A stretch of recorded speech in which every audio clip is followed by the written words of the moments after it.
Fellow demons, I have been looking over some of our human files, and it is cause for concern. We may have underestimated God and his creations.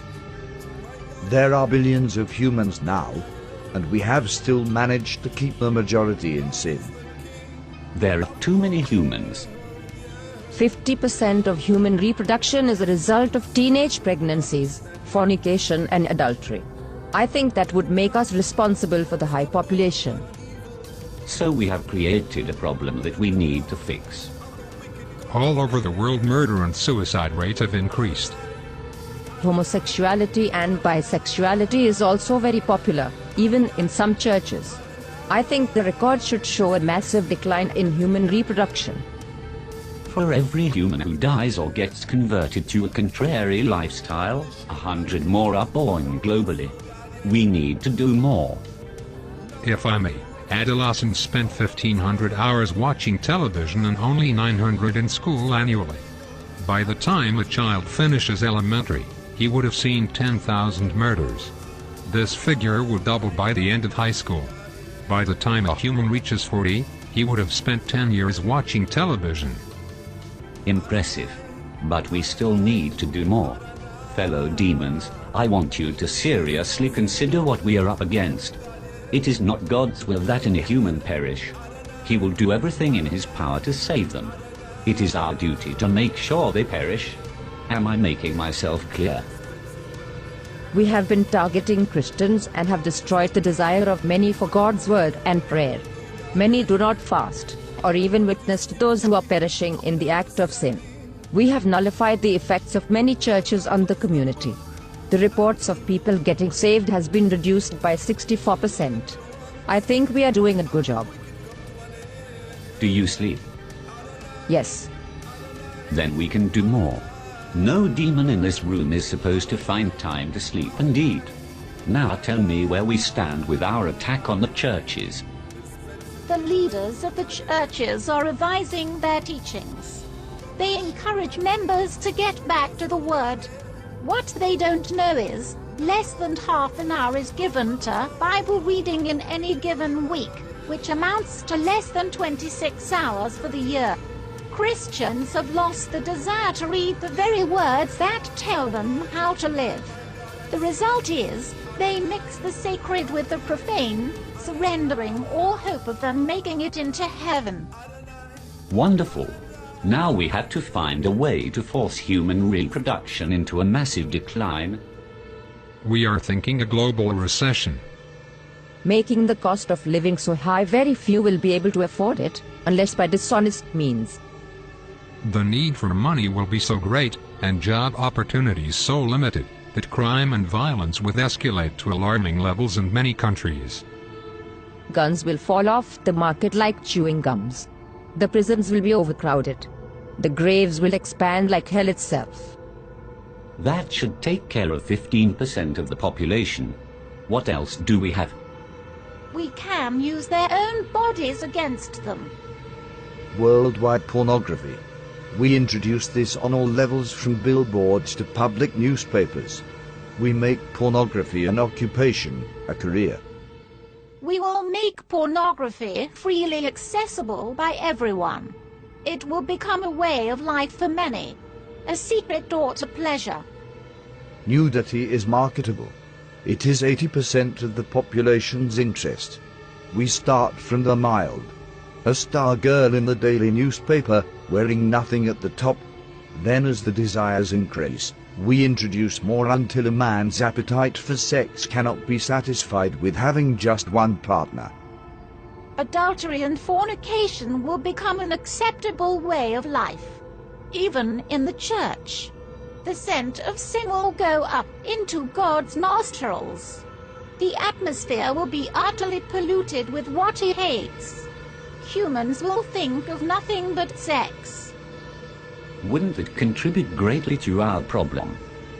Not if there is a way for humans to protect themselves from pregnancies and diseases during sexual activity. Imagine what will happen if humans had a way of having sex without fear. You are thinking birth control. Yes. protection for both male and female. We'll have our products on every shelf. They'll stand out on their own and will be advertised in such a way that even Christians will be convinced. Once that is established, childbirth will decrease. And sexual activity will rise. Exactly. Sounds real good so far. What else do we have? There is something that we have noticed about these humans over the years. It seems like great emphasis is placed on self. They seem to have forgotten that self-denial is a prerequisite to a Christ-centered life. The self, it seems, have taken top priority. I expected as much. We think it would be good if we applied even greater pressure in this area. Spice up this world a bit. Make material things a lot more attractive to the human eye. This will increase their desire for gain and decrease their passion for God. Men shall be lovers of pleasures rather than lovers of God. Humans have always preferred instant pleasure above spiritual gain. They spend more time on themselves than they do with anything concerning God. Indeed. But all these are outer attacks. It is their minds that we need to control. That is where I come in. I will tell you of our inevitable victory. Within the confines of these walls, there exists a secret chamber. Within that chamber are thousands of demons that have been undergoing extensive training. These demons have read the human manuscripts hundreds of times and have committed the concepts to memory. I refer to them as the New Age seducers. How effective are these seducers? They can convince a man to become a woman. They will convince men to kill themselves for no reason. They will seduce men into having sexual relations with animals. That should turn the stomach of heaven. Precisely. Men will turn on each other within their own groups. The church will be against the church. Politicians against politician. Family against family. The seducers can accomplish this? Without a doubt. Once each group is divided, they'll be unable to stand. There will be some who will only listen to the voice of God. A minority at best. Humans no longer see the need to protect their minds, thanks to our influence through the media. They entertain every thought, every fantasy, and every lust. Many don't know who they are, or whose they are, and that is a great advantage for us. On top of that, there has been a significant decline in prayers and the sincere study of the Holy Scriptures. We have the advantage. Our powers increase as we draw closer to the end. It is time we exact our revenge on God for kicking us out of heaven by sending as many humans to hell as we possibly can. So we go all out this time. I do not want to push God's hand too quickly. I want to savor every moment. I want to watch Jesus beg for these carnal beings till his heart bleeds again. I want him to watch as his children are reduced to godlessness. I want him to watch as his prized creation choose to fornicate and live adulterous lives.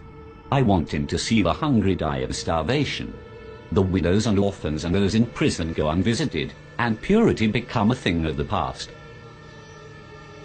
I want him to witness a 12-year-old giving birth to a child, and I want him to watch his precious believers spending hours before the television watching our programs and listening to our music and taking just a minute to brush the dust from their Bibles, while spending hours on Facebook and Twitter. I want him to witness them turning their backs on him for the pleasures of this life. Best of all, I want to watch him resist his own temptation to destroy this world again. Our victory is inevitable. Humans have proven time and time again that they are beyond redemption. They will share our fate in hell. I am convinced that we can still win this war. Arm yourselves, fellow demons. We go to war.